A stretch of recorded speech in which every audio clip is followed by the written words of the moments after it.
अक्कीवाड बस्तवाड रस्त्यावर पुराचं पाणी आलंय। आज सकाळी सरपंच पती सुहास पाटील, इक्बाल बैरागदार यांच्यासह 8 जण ट्रॅक्टर ट्रॉलीमधून या पाण्यातून मार्ग काढत बस्तवाडकडे कामानिमित्त निघाले होते।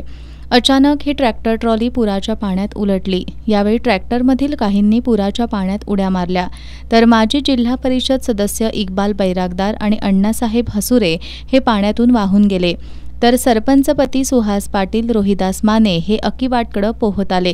धाप लागल्यानं त्यांना उपचारासाठी शासकीय रुग्णालयात दाखल करण्यात आलं।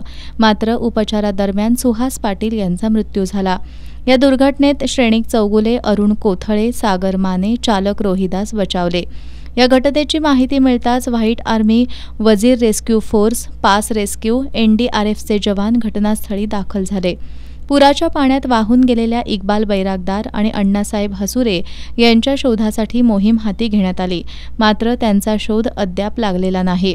पालकमंत्री हसन मुश्रीफ, खासदार धैर्यशील माने, जिल्हाधिकारी अमोल येडगे, शिरोळचे तहसीलदार अनिल हेळकर, कुरुंदवाडचे मुख्याधिकारी आशिष चौहान, सहाय्यक पोलीस निरीक्षक रविराज फडणीस आदींनी घटनास्थळी भेट देऊन चौकशी केली। या घटनेमुळे तालुक्यात शोककळा पसरली आहे।